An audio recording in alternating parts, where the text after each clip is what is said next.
आगे। यूपी के मुरादाबाद लोकसभा सीट चर्चाओं में आ गई है। वजह समाजवादी पार्टी का दो फाट होना है।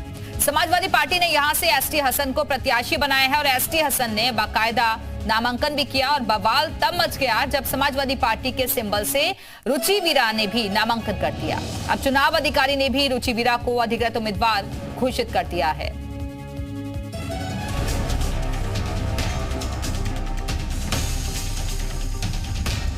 यूपी की 80 सीटों के लिए 7 चरणों में लोकसभा के चुनाव होंगे।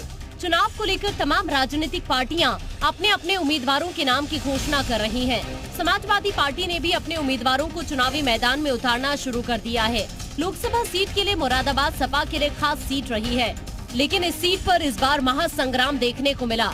सपा ने पहले अपने कद्दावर नेता एसटी हसन के नाम की घोषणा की और उन्होंने अपना नामांकन भी भर दिया। इसके बाद सपा ने रुचि वीरा को भी इस सीट से टिकट दे दिया। इस सीट पर सपा उम्मीदवारों को लेकर ही विवाद उभरा, लेकिन अब ये फाइनल हो गया है कि अब रुचि वीरा ही इस सीट पर सपा की अधिकृत उम्मीदवार होंगी।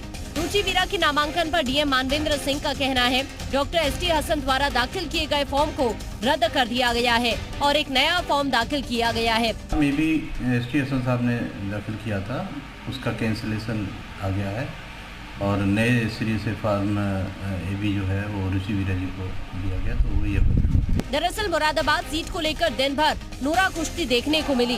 मुरादाबाद से लेकर लखनऊ तक का सियासी पारा चढ़ा रहा। कभी एसटी हसन रेस में आगे नजर आ रहे थे तो कभी रेस में रुचि वीरा आगे नजर आ रही थी। आखिरकार नामांकन के दंगल में रुचि वीरा ने बाजी मारी। जानकारी के मुताबिक रुचि वीरा समाजवादी पार्टी के वरिष्ठ नेता आजम खान की करीबी बताई जा रही है।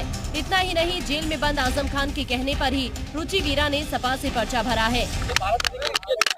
जनपद वासियों से, सभी क्षेत्रवासियों से, लोकसभा क्षेत्र के लोगों से सहयोग की, आशीर्वाद की, दुआओं की कामना करती हूँ। क्या कर रहे हो?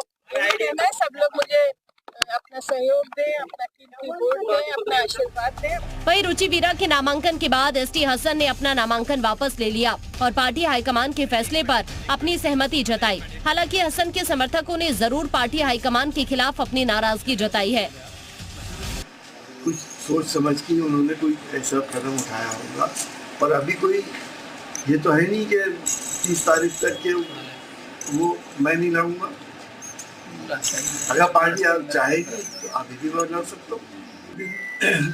सिंबल के लिए जैसा मुझे पता चला है वो दिए जाते हैं, वो अधिकृत प्रत्याशी हैं और जाहिर है इस वक्त तो उन्होंने राष्ट्रीय अध्यक्ष जी का लेटर भी जमा करा होगा, तो मुझे इसमें कोई आपत्ति नहीं है। पार्टी है, पार्टी के मालिक हैं, जिसको चाहे ना आए, जिसको चाहे ना आए। मुरादाबाद के साथ साथ रामपुर सीट पर भी सपा के कई नेताओं ने नामांकन दाखिल किया है। कुल मिलाकर सपा के अंदर सियासी संग्राम थमता नहीं दिख रहा है। यूपी में बीजेपी को धूल चटाने का दावा करने वाली सपा चुनाव क्या नामांकन से पहले पार्टी की गुटबाजी सुलझाने में व्यस्त है। अब आगाज ऐसा है तो अंजाम का अंदाजा तो लगाया ही जा सकता है। ब्यूरो रिपोर्ट, जी मीडिया। तो मुरादाबाद का संग्राम तो आपने देखा, रामपुर में तो हद हो गई। समाजवादी पार्टी के मुखिया अखिलेश यादव ने मौलाना मुहिबुल्लाह को उम्मीदवार बनाकर नामांकन दाखिल करवाया, तो वहीं आजम खान के करीबी आसिम रजा ने बगावत कर अपना पर्चा भर दिया। हद तो तब हो गई जब सपा नेता अब्दुल सलाम ने भी नामांकन दाखिल कर दिया और अब्दुल सलाम ने आखिरी समय में पर्चा भरा। एक वीडियो सामने आया है जिसमें अब्दुल दौड़ते हुए पर्चा भरने पहुंचे। अब्दुल समाजवादी पार्टी के नेता और पूर्व जिला पंचायत अध्यक्ष हैं। समय कम बचा था, इसलिए उन्होंने अपने 5 समर्थकों के साथ कलेक्ट्रेट के लिए दौड़ लगा दी।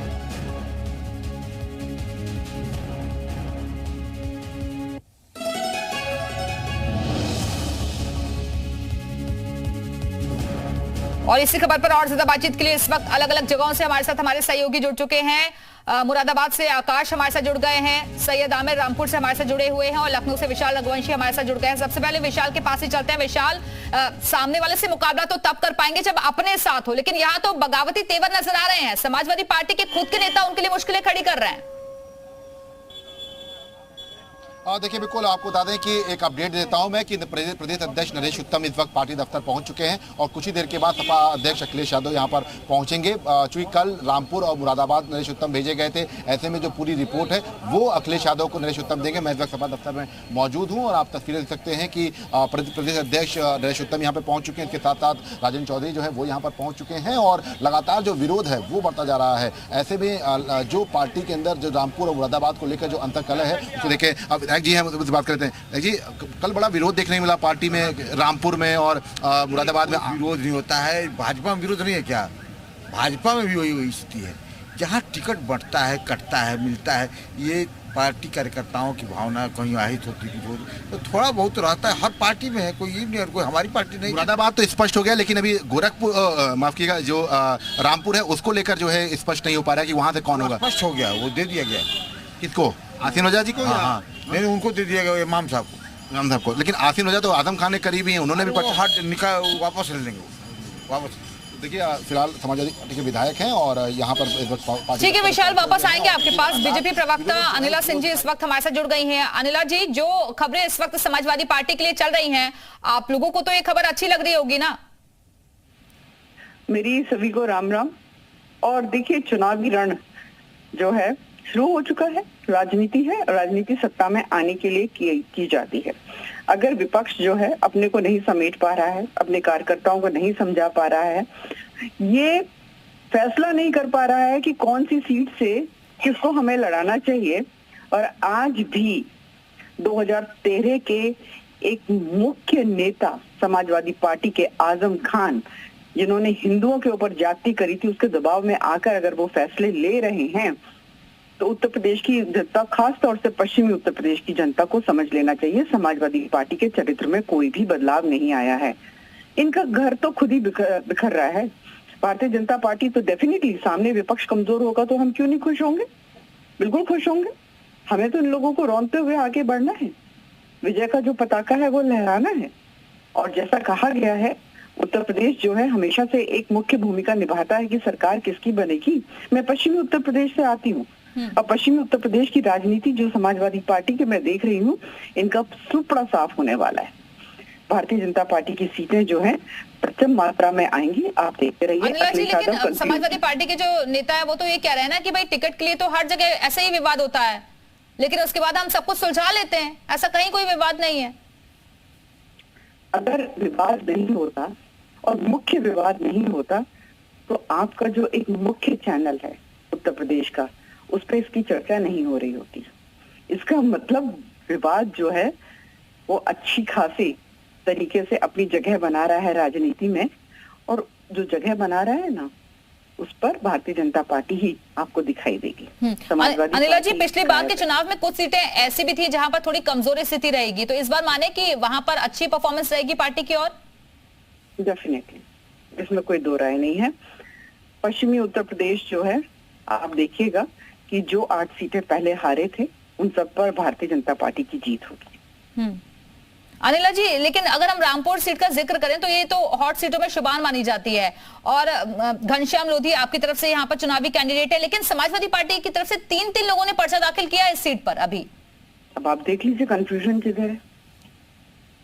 कंफ्यूजन तो इन्हीं लोगों के मन में है ना, इन लोगों की नीतियों में है, इन लोगों की जो कार्यशैली है उसमें है। अब देखते हैं कि किसकी जीत होती है, किसकी हार होती है। चलिए, बहुत बहुत शुक्रिया आपका अनिला सिंह जी हमारे साथ जुड़ने के लिए, और हमारे साथ अलग अलग जगहों से हमारे साथ सहयोगी लगातार बने हुए हैं। सैयद आमिर के पास चलते हैं। आमिर, एक सीट पर 3 प्रत्याशी पर्चा दाखिल कर रहे हैं, स्थिति अभी तक स्पष्ट नहीं हो पाई है जब तक नाम वापसी का दिन नजदीक नहीं आ जाता। देखिए, निश्चित तौर पर अगर इसे राजनीतिक भाषा में कहें तो एक धड़ा जो है वो खेला करने के मूड में है और किसी दूसरी पार्टी नहीं, अपनी ही पार्टी के साथ में। और बात यह है टिकट की, चूंकि मौलाना मुहिबुल्लाह नदवी जो ऑफिशियल तौर पे अगर हम बात करें फॉर्म बी किसके पास है तो वो नदवी हैं जिनके पास फॉर्म बी है, लेकिन पार्टी के जो दूसरे नेता हैं आसिम राजा की बात करें, या फिर जिला पंचायत के पूर्व अध्यक्ष जो हैं, हम उनकी बात करें, अब्दुल सलाम की बात करें, तो यहाँ पर जो है अभी भी हम बात करें, चूंकि अभी जो नामांकन पत्र है उसकी जांच होना बाकी है, और ये भी नियम है कि अगर फॉर्म बी किसी दूसरे को मिल जाता है तो वो एड ऑन भी हो सकता है। तो अभी भी खेला की जो है गुंजाइश है वहां पर, और अगर ये खेला होता है तो सिर्फ टिकट चेंज होने के लिए नहीं होगा, बल्कि पूरे समीकरण भी जो है इससे जो है बदल सकते हैं। क्योंकि आजम खान सीतापुर जेल में है और ये एक साफ तौर पर मैसेज जा चुका है, चाहे सूत्रों के हवाले से खबर आ रही है, चाहे कैसे आ रही है, कि आजम खान और अखिलेश यादव में कुछ ठीक नहीं चल रहा है, पहली बात। दूसरी बात यह है कि अगर रामपुर का टिकट नदवी को ही होता है तो ये क्लियर बात है कि रामपुर में जो आजम खान की पूरी तरीके से सेटअप की हुई एक समाजवादी पार्टी की यूनिट है, वो ये चुनाव लड़ाएगी या नहीं लड़ाएगी, ये सबसे बड़ी बात है। और अगर वो विरोध में आती है तो सीधा फायदा पहुंचेगा भारतीय जनता पार्टी के जो कैंडिडेट हैं घनश्याम सिंह। ठीक है सैयद आमिर, वापस आएंगे आपके पास। आकाश के पास चलते हैं, मुरादाबाद से हमारे साथ जुड़े हुए हैं। आकाश, मुरादाबाद सीट पर भी काफी पेच फंसता हुआ नजर आ रहा था, लेकिन अब एसटी हसन की तरफ से कहा गया कि जो भी फैसला लिया गया होगा अखिलेश यादव की तरफ से सोच समझ कर लिया होगा। तो क्या ये माने कि विवाद खत्म हो गया है या अभी भी नाराजगी बरकरार है? जी देखिए, बिल्कुल, जिस तरह से 2 दिन लगातार मुरादाबाद की राजनीति में समाजवादी पार्टी की तरफ से जो हलचल रही है वो कहीं ना कहीं चर्चाओं का विषय जरूर है। क्योंकि पहले एसटी हसन की तरफ से नामांकन मंगलवार को कराया गया, लेकिन उसके बाद में लगातार तभी से शुरू हो गई थी कि रुचि वीरा जो है वो मुरादाबाद से समाजवादी पार्टी से अपना नामांकन दर्ज करेगी। लेकिन बुधवार पहुंच करके उन्होंने अपना नामांकन दर्ज करा, जिसके बाद में मुरादाबाद के जिलाधिकारी ने भी इस बात की संतुष्टि कर दी कि आधिकारिक रूप से अब रुचि वीरा जो है वो कैंडिडेट है। हालांकि इसके बाद में जब एसटीएसएन का बयान सामने भी आया, उन्होंने भी कहा कि जो पार्टी ने करा है पार्टी हाईकमान जानती है, लेकिन टिकट को कैंसिल होने को लेकर जो कोई भी स्पष्ट स्थिति उन्होंने अपने मुंह से क्लियर नहीं की। लेकिन मीडिया से बात करते समय पर कहीं ना कहीं वो भावुक होते हुए हमें जरूर नजर आए। यानी कि आगे क्या होगा, आगे किस तरीके की रणनीति रहेगी, क्या वो साथ देंगे नहीं देंगे, अभी उन्होंने इस तरीके की किसी बात पे स्पष्ट जवाब नहीं दिया है। लेकिन बात भारतीय जनता पार्टी को पूरी तरह से इसका फायदा मिलता हुआ जरूर नजर आ रहा है। ठीक है आकाश, वापस आएंगे आपके पास, लेकिन इस बीच अहम खबर आपको बता दें, यूपी के डिप्टी सीएम केशव प्रसाद मौर्य ने सपा पर हमला बोला है, सुनवाते हैं आपको। और अभी कल से मैं देख रहा हूं, अभी यहाँ मुरादाबाद और रामपुर में जंग छिड़ी है, चच्चा और भतीजे में छिड़ी है कि नहीं छिड़ी, मुझे समझ में नहीं आ रहा। कल शाम को किसी को टिकट, आज किसी को टिकट, कल किसी को टिकट, मतलब उनके पास न टिकट लेने वाले हैं, न लड़ने वाले हैं, न जीतने वाले हैं। इसलिए उनकी जमानत जब्त कराने की जिम्मेदारी आप सबको निभाने का काम करना है। और हमारे साथ हमारे सहयोगी विशाल रघुवंशी भी लखनऊ से लगातार बने हुए। विशाल, ये जो पूरा विवाद चल रहा है समाजवादी पार्टी में, उसको अब इनकैश करके बीजेपी हर मंच से इस मुद्दे को भी उठा रही है। देखिए, बिल्कुल मुरादाबाद और रामपुर को लेकर कल जो अंतर्कलह दिखाई पड़ी और ऐन टाइम पर लास्ट में जाके रुचि वीरा का नामांकन, उसके बाद रुचि वीरा को अधिकृत प्रत्याशी के तौर पर अनाउंस करना सपा की तरफ से, उसके बाद अगर आप देखिए तो रामपुर में 3 लोग जो है समाजवादी पार्टी के जो नेता हैं वो जो है नामांकन कर देते हैं। एक इमाम कर देते हैं मौलाना नदवी जो है, दूसरा आसिम रजा, उसके बाद तीसरा जो है समाजवादी पार्टी के ही नेता। तो ये अपने आप में अंतर्कलह है और यही वजह है कि जो सत्ता पक्ष है, चाहे वो हम भाजपा की बात करें, तो वो लगातार अब इस पूरे मुद्दे को लेकर भुनाती नजर आ रही है। हालांकि डैमेज कंट्रोल करने की कोशिश जरूर की जा रही है, क्योंकि जो अंतर्कलह है वो उभर के आई है। आजम खान का जो खेमा है वो बाकायदा मुरादाबाद में जरूर जीत गया है, लेकिन रामपुर में क्या स्थिति होगी ये देखना होगा। लेकिन आपको बता दें कि लगातार जो है अब चूंकि इस पूरे मामले को लेकर जो रिपोर्ट है वो नरेश उत्तम ने जो है तैयार की है और पूरी रिपोर्ट को आज अखिलेश यादव को वो सौंपेंगे। प्रदेश अध्यक्ष यहाँ पर बिल्कुल, तो इस वक्त समाजवादी पार्टी अंतर्कलह से जूझ रही है और कैसे इन चीजों से उभर पाती है इसके लिए भी देखना होगा। बहुत बहुत शुक्रिया आप सभी सहयोगियों का हमारे से जुड़ने के लिए, जानकारी देने के लिए।